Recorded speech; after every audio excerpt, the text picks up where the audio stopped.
This is episode 647 of the Rio Grande Foundation's Tipping Point, New Mexico. I'm Paul Gessing. And I'm Wally Drangmeister. I'm president of the Rio Grande Foundation, New Mexico's free market think tank. You can find out more about the foundation at riograndefoundation.org. Well, Wally, first and foremost, as we sit here in the Duke City, Albuquerque, New Mexico, it is Balloon Fiesta week, and had a nice time over at the Fiesta with my, a gentleman that was in town. We went to the Balloon Glow, and then my family, we went to the Sunday morning Ascension. Had a very nice time there. It's the Balloon Ascension, not the Catholic Church. Right. Yes. Not Our Lady of Ascension. Not this time, but yes, it was very nice. We've had some warmer than usual temperatures, starting to moderate a little bit, but lovely events this weekend, and it's looking very, very good for the rest of the week. So good for the balloonists. Yeah, absolutely, Paul. It's one of those things. The nice weather is staying through the Balloon Fiesta. So many years, it seems like it's great up until the day before, and then the rain and the wind and the snow come. And so that's good to see they're getting a nice spell for the Fiesta. Yeah. And as a quick note relating to the Balloon Fiesta, we, this year was the passing of Scott Appleman, founder of Rainbow Riders, which is really a big player in the ballooning. You don't think of it as an industry, but it is an industry, and it's epicenters arguably here in Albuquerque. But it was a lot of sadness and missing of Scott Appleman, founder of Rainbow Riders, this year at the Fiesta. And I just want to point out to folks who may not have seen or listened to episode 499, when we had a pretty in-depth conversation with Mr. Appleman. That was April 27th, 2023. You can find that, and it's at tippingpointnm.com and other sources for the podcast. But that was a tragic loss for the ballooning industry, for Albuquerque itself. But the Fiesta is off to a great start, and of course, it's not just a fun cultural event and fun activities, but it is a big economic generator here in the metro area, and of course, the state of New Mexico as a whole. Another passing to acknowledge: John Arthur Smith, former chair of the Senate Finance Committee, a Democrat, what I call a Democrat who could do math, dead at 82. He was somebody who, and we may have slightly differing opinions on this, but he was a representative of the Deming area, kind of that broad area, represented the 35th district in the Senate from 1989 to 2021. So he was in there a good long time. And was somebody who, like I said, a Democrat who could do math, a reasonable individual, but he also was somebody who I think never would make the case for more fundamental reforms. He was somebody who was good at putting his foot on the brake of the crazy train, which rolls without fail in Santa Fe. But I never felt like John Arthur Smith was willing to kind of lead a real movement towards better fiscal policy in New Mexico, more broadly speaking, by changing policies. Now, maybe he would have never gotten that done. Maybe he would have impacted his ability to hold on to that slot at Finance Committee, because he needed the Democrats in the Senate to keep him there. And there was always some level of controversy because John Arthur Smith was sufficiently to the right of his party that there was definitely grumbling among the more progressive members about John Arthur Smith being in such a powerful position. But your take, Wally? Well, I've known John Arthur for years and years. I have a an uncle who lived in Deming, and my cousins knew John Arthur's son, who was within a couple years of my age. And so when I started going to Santa Fe, I introduced myself, and we always had a very cordial relationship. I think because I was one of the few people who read the budget, and he was one of the few people that read the budget. That put us in the 1/10 of 1% of people in Santa Fe that actually knew where the money was being spent and what was going on. And you stole my math, you stole my joke a little bit, but I was going to say John Arthur was the only legislator in my opinion who could not only add, multiply, and divide, but he could subtract. So he would cut things out, and one of the few that could. And so your thought about could he have done more? I think he absolutely could have done more on the policy side, but he might not have been able to get reelected. And so one of the things back in the day when I was doing government relations, I had the privilege of going to, and that's in quotes, the Democratic kind of big caucus dinner in Santa Fe, and I told John Arthur about how well, it was nice to see somebody who was welcome at this event. Me working in the oil and gas industry, sometimes people would roll their eyes that I was even there. And he said, I'm not sure you're any more welcome here than I am. So I thought that was an interesting point, meaning that he would get a lot of pressure for not going along with spending plans that others in the party wanted to do. But we'll miss him. I always thought he was like you say, he was a very smart guy, did what real estate appraising, but he could definitely crunch the numbers and had a good command over what the budget was and what happened. And I will say, Paul, that I would say, notwithstanding the fact that I think that was almost his superpower, I think almost any New Mexican, if they read that 3-volume set that comes out of the LFC saying where the money is and study that, and believe me, it's a dry read, but almost anyone could do that. He was the one that did that, understood it, and that really was the source of his political power over his time in Santa Fe. Yeah. Now on the tougher, real political issues sort of thing. I'm reading an article from February 14th, 2018, which obviously would have been Valentine's Day of that particular year. But one Alan Sanchez, the lobbyist for the Conference of Catholic Bishops here in New Mexico, seemed to argue that racism. Well, he argued that racism killed a proposal to tap into the permanent fund. That's for early childhood. That obviously was done eventually a few years later. But Sanchez was one of the people really pushing that, and he essentially, as I saw it, was calling uh, John Arthur Smith a racist. Very veiled, not directly, but he, I think, was unfairly uh, painting John Arthur Smith with that libel, and it was an unfortunate moment, especially for the Catholic Church and for, I think, the credibility of their leadership.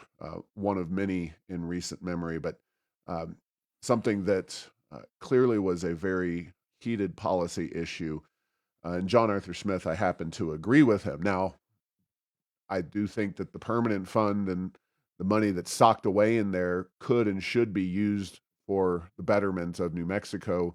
But early childhood was not one of those mechanisms that is going to impact uh, very positively New Mexico outcomes and student outcomes. And while there were pre-K programs, taxpayer funded on a widespread basis, before we wound up fully tapping into the permanent fund, we haven't really seen any significant uptick. In fact, New Mexico's education results continue to deteriorate.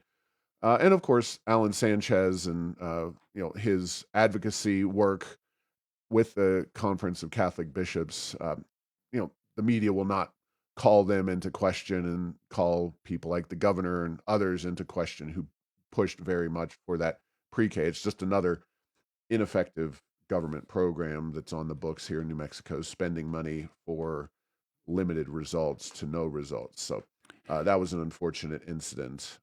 But Yeah, and then it is interesting just when somebody opposes the progressive agenda on something, it's never a discussion of the policy. Why is it good? Why is it bad? What are its costs? What are its benefits?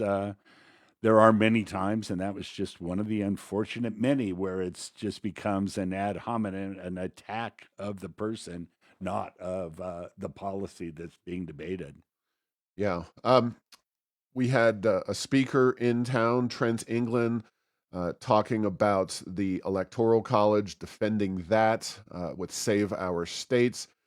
His recorded podcast will be out this week. We had a great conversation with Trent and very informative. I know Bob Clark at KOB uh, Radio was very, very happy with listener comments and the overall discussion that was had on his airwaves. I should note that our fourth and final speaker of the year will be held on October 23rd, just at the Indian Pueblo Cultural Center. We're not heading to Clovis this time, but the speaker is Nicholas Ganji. He is chief counsel to U.S. Senator Ted Cruz. Uh, Cruz is a member of the Senate Judiciary Committee, ranking member on subcommittee on the Constitution, and obviously a very powerful and important member of the U.S. Senate.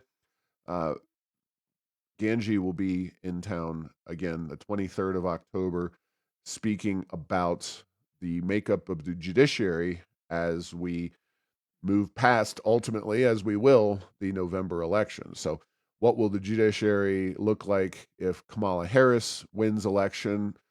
Who might she have the opportunity to replace? Uh, on the flip side, if Donald Trump wins the election in November, and of course, it is relevant what happens specifically in the U.S. Senate as well. What wiggle room would Harris or Trump have? You know, a Harris administration with a Republican-controlled Senate would be a very interesting proposition.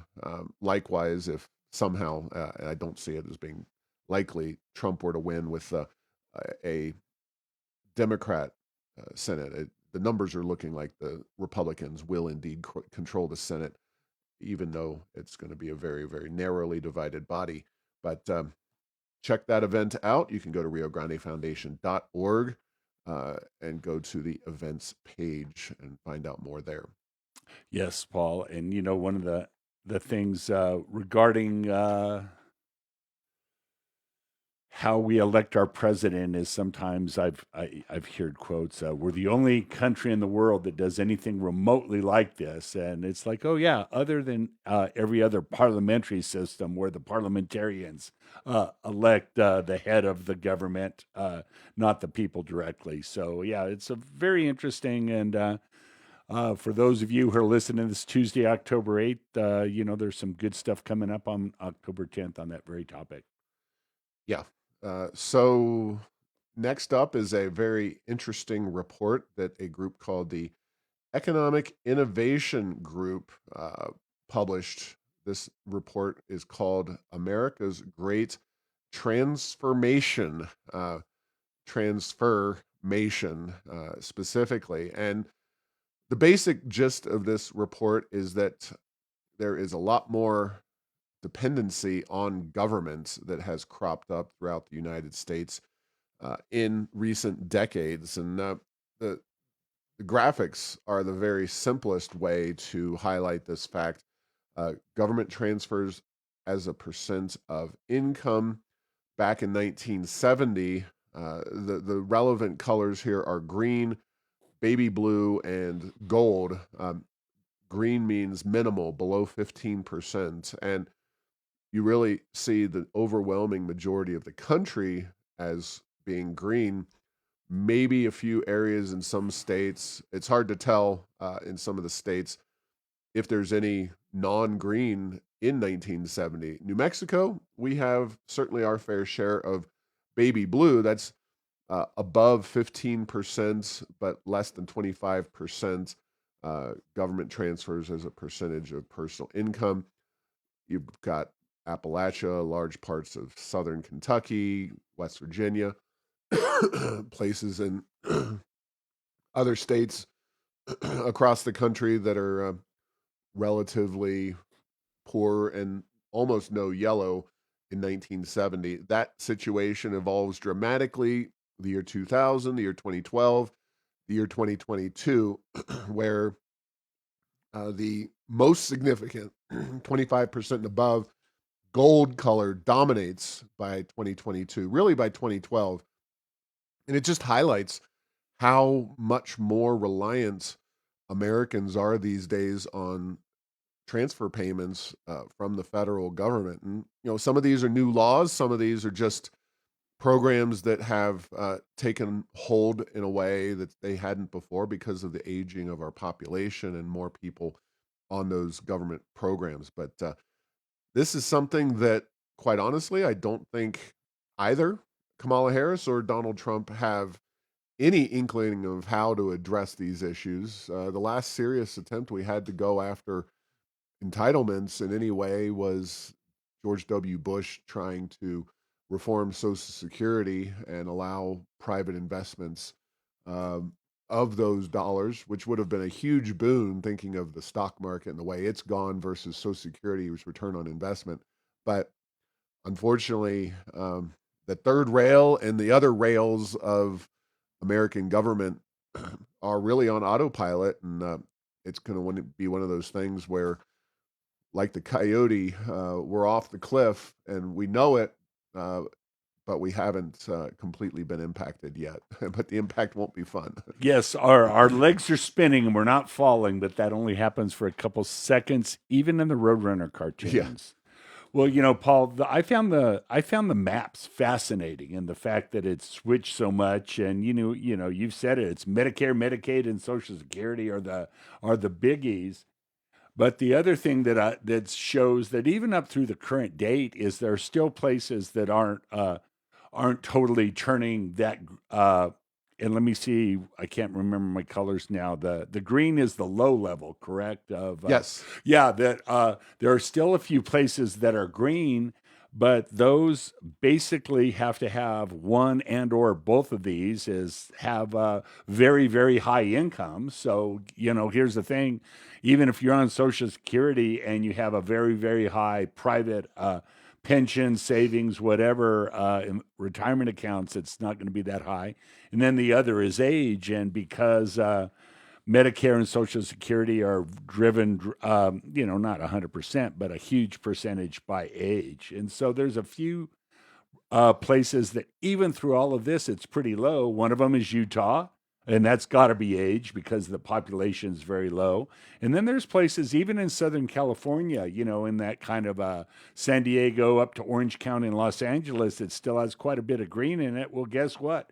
People there make a lot of money, and so that happens. And then to look at New Mexico, hollowed out in the middle of we're not in that yellow color. We're in Santa Fe, Los Alamos, we're that kind of baby blue color, which means there's a lot of very, very rich people, but we still have a lot that are very dependent on government living there to take us down a little bit. So, the issue is, yeah, government is good for some things, but boy, we're getting to the point now where the amount of debts, ongoing deficits, and what the real risk we face are getting to be ever more frightening. When do these things break? It's one of those things that's kind of like you're just you have a sheet of ice, and we just keep putting more weight on that in the form of debts and deficits. And what point do we start seeing some cracks that are big problems?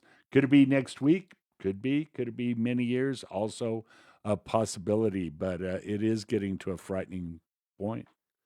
Yeah. And I would also note that Utah has a very high workforce participation rate, which will negate your high transfer payments. If being young helps, but encouraging people to work, especially those who are able-bodied, is a huge one as well. And Yeah, that's a great addition to my list of two. yeah, Yes, it's like being young, having a high income, but actually having that high income or having any income, you usually have to work, or otherwise the government's your only choice.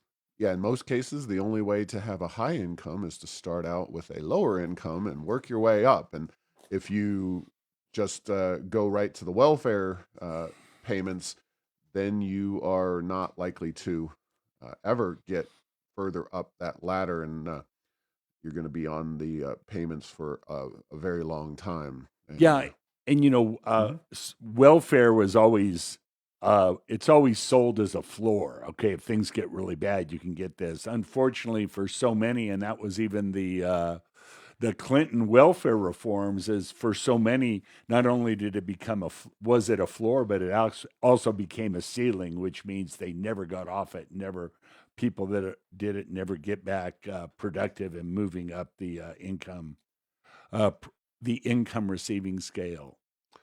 Yeah, exactly. All right. Well, next topic is New Mexico's crisis of progressive governance. Now, this one is kind of a bit of an onion. There's a little bit of a layering here. First and foremost, it is worth noting that a bill that would have had some pretty dramatic impacts, both positive and negative, in my opinion, failed.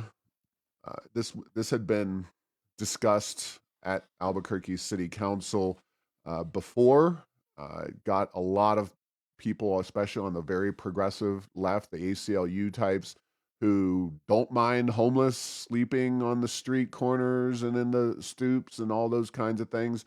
That they were opposed to any effort to address that problem. Now, I think that's a position that polls very poorly in the city of Albuquerque, but the ACLU and the left wing organizations are very well organized, and the squeaky wheel often gets the grease. But uh, that that bill died on an 8-1 vote, with the sponsor Joaquin Baca being the only counselor to support it. And I'm not going to go into it now. Maybe it's something to come up in another day, because the discussion and the battle over downtown Albuquerque is not over. In fact, uh, the conversation I had last week with Peter Rice of Downtown Albuquerque News is relevant to this topic. But I'm just reading quotes.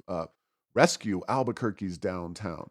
It's not a stretch to say that Albuquerque residents believe the city is facing multiple crises. Status quo is bad. Bold action is mandatory. Things have to change. Rot festers crime and a general lack of safety. Now, those are the first two are from Baca and his article in the Sunday paper. The third quote is from, let's see, Lisa Curtis, who I remember, I think she ran or was a legislator at one point or another. Um, these are all progressive Democrats, I think you'd be fair to say. Uh, and it just highlights the fact that it's not just downtown Albuquerque, it's the city of Albuquerque, it's cities across New Mexico, including Santa Fe, where they have hired private security to patrol the tourist heavy plaza. Now, Santa Fe, I'll give them credit. They're using regular taxpayer dollars to address crime issues on the Santa Fe Plaza. And I think that is something that needs to be considered. But it, we have a state that has so much money available to it, and we have cities. I don't think they're underfunded in their ability to provide needed security, but they are unwilling to do the things that are necessary to improve security.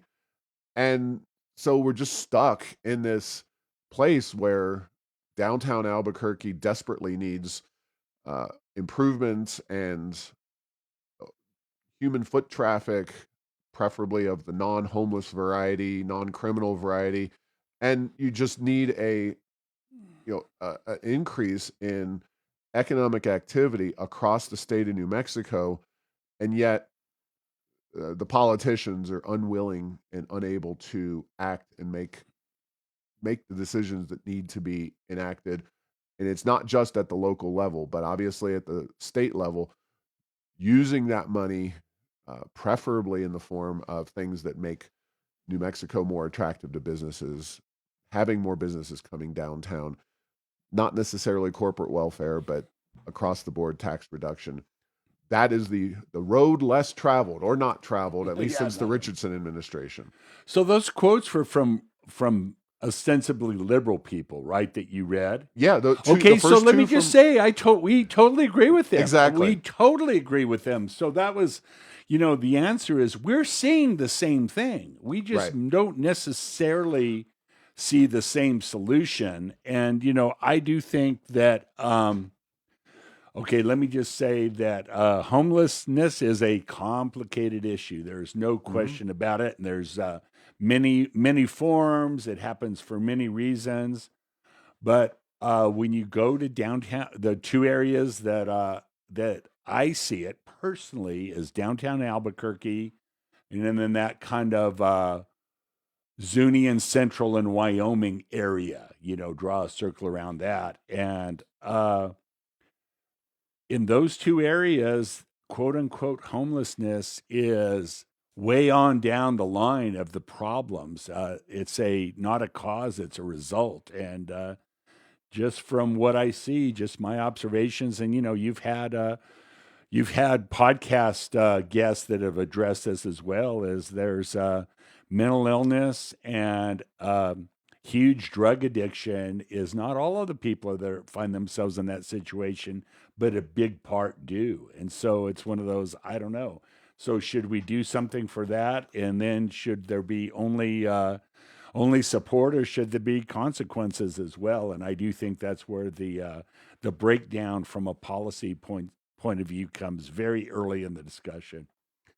Yeah, it's I call it the crisis of progressive governance because downtown Albuquerque has never been the place to be, if you will, at least not since maybe the 1960s. And I wasn't around then, so I can't really speak to it. Well, and I would argue it wasn't even the place to be in the 60s when I was there because I Fair was enough. alive. So, I mean, I'd maybe say it. Boy, in 1940, when it was the only place in town, it was the place to be. All So, right. Well, yeah, that's going back a few years. And, you know, the health of downtown Albuquerque would be more dependent in the past on overall economic diversification. Now, you and I, if we were governor or mayor, I am confident we could diversify Albuquerque's economy and have improved public safety to the point where at least Albuquerque would be a healthy vision of urban success. But uh, especially in recent years, it's kind of we have a chart, and I'm going to describe it. We have resources available more than ever, so we're like at 10. yeah. We have political will and competence, and that's never been worse. There may be times in the past where the political will and competence were not great either, but it's never been worse than it is now, I would postulate. Bill Richardson's infinitely better than Michelle Lujan Grisham. Mayor Marty, much better, to name one, than Mayor Keller. Way less, yeah, had way less money, but more of a will to govern in such a way Exactly. where there were police and we would work on things. And yes, So that is therein lies the rub in terms of not just the city of Albuquerque, but the state of New Mexico as a whole. And both of them provide or present challenges to revitalizing not just downtown, not just the city of Albuquerque, but the entire governance structure of the state of New Mexico. And it's a crisis of progressive governance. That's all I can say. yeah. In other words, another way of saying it is, it's not something. All things being equal, money is good. Mm-hmm. Even in government, if government, in all things be equal, and In this case, when the policies are so much worse from a cost point of view than the benefit of the money that's being used to address that, then the money doesn't do you any good. And I that's we are seeing that in a few areas. Where are we seeing it? Crime, education, and diversification of our economy. Three areas that come to mind for me. Yep. Well, we'll move on. We talked last week about the positive court decision relating to Riley Gaines not having to pay extra money to speak at University of New Mexico. So that was good news. Of course, Riley Gaines was discussing gender ideology and women having to contend with men in women's sports related activities. Well, there will be a time very soon, specifically October 17th, when we will know what UNM's volleyball team, the women's volleyball team, will do in a real world example where a man who plays for San Jose State's volleyball team will be coming to town and playing potentially against the UNM volleyball team. Now, I say potentially because Boise State, Wyoming, uh, Utah State, and at least one other university have not chosen to play against this particular team and this individual. Uh, this is, of course, the Mountain West Conference, which could and should.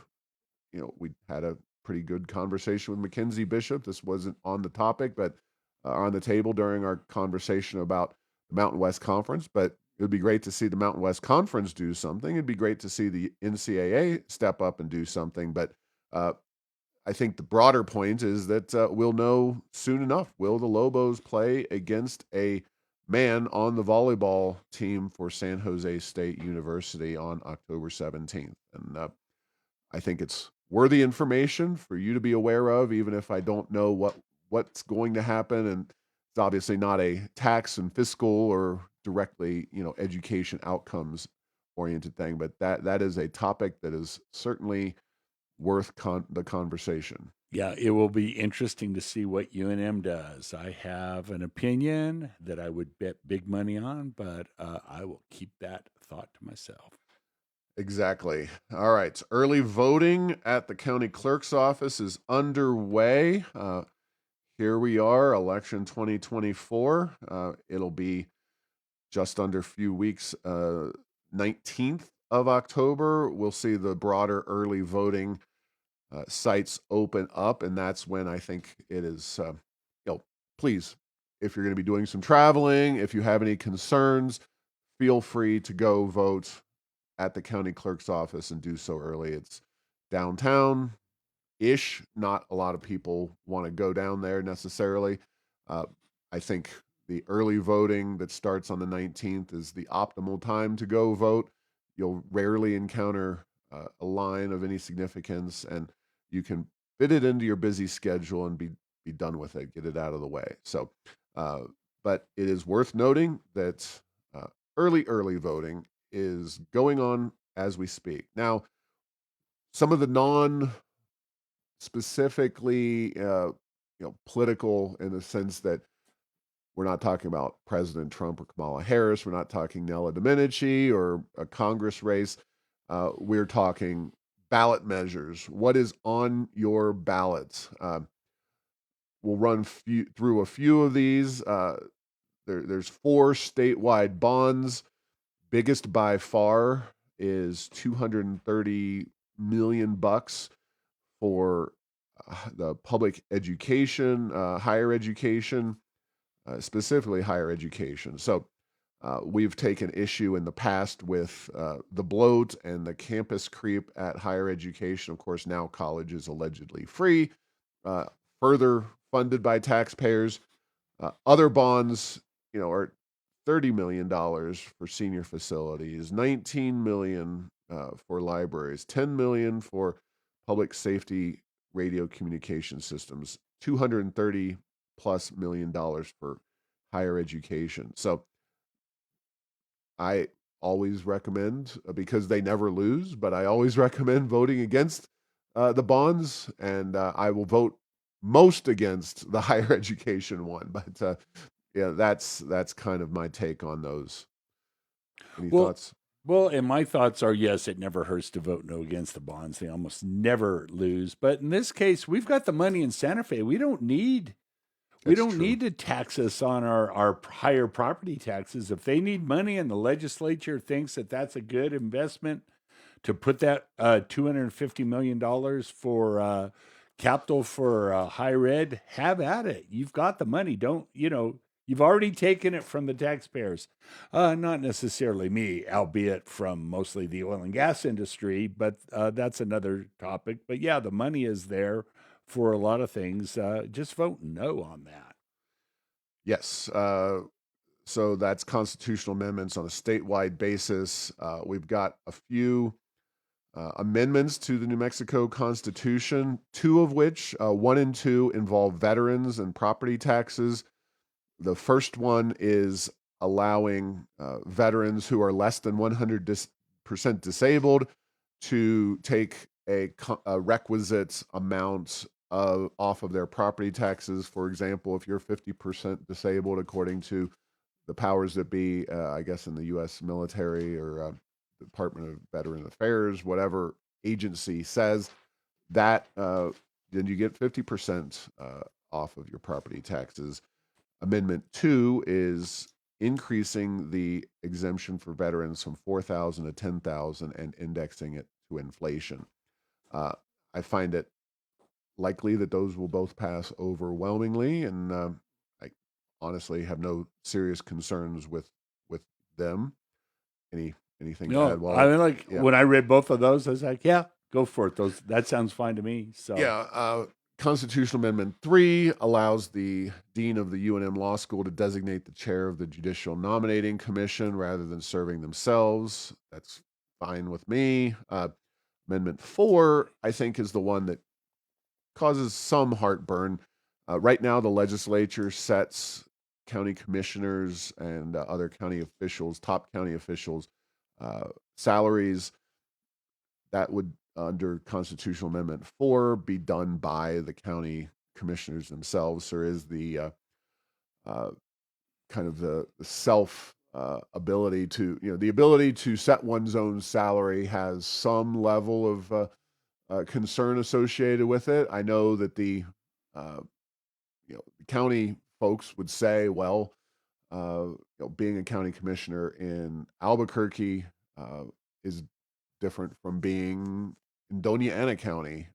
Both of those are high level, top whatever A counties, uh, and they should be based on market conditions, et cetera, able to set their own salaries. Honestly, if you're a county commissioner and you want to, set your salary at $1 million, I hope that the voters would take issue with that. I'll probably vote no on this myself, but it's not the end of the world, I think, either way, although I do think there is that potential for abuse. yeah. And when I saw that, Paul, I was like, my initial reaction is, I don't think this is a good idea. And again, if you don't like the legislature doing it, say county commission can set their own salary, which then must be approved by the majority of the voters in the county at the next general election. I'd go for that in a heartbeat. But it's just to say, oh, we're working hard, and boy, we're in the biggest, most populous county, so let's make it, pro rata or per head or whatever, so we can make $250,000 when those poor people out there, in Union County, they ought to make 375 an hour. Where we need to make whatever thousands of dollars an hour. I say, doesn't sound like a good idea to me, but we'll see what that one. That's one that if you're just a person, that's one of those almost beyond liberal. I think there's very few things in the world anymore that are kind of don't have a liberal or conservative bent. That one seems to be just like kind of common sense, and we'll see if that one goes down. I would think it stands a chance, but boy, people get to used to checking yes on those things in New Mexico. Yeah, and other notable issues on the ballot. Las Cruces voters are voting on a big gross receipts tax increase. That's one that we are actively engaged in and opposed to. Bernalillo County voters will decide to renew a 6.4 mil levy for UNM Hospital for 8 years. This is a constant complaint and justifiable one about folks from Bernalillo County having to subsidize people who get sent into the state's only level 1 trauma center, and the fact that Bernalillo County taxpayers pick up a disproportionate part of the tab for that. And whether there could be ways to spread that out or share that among other taxpayers across the state.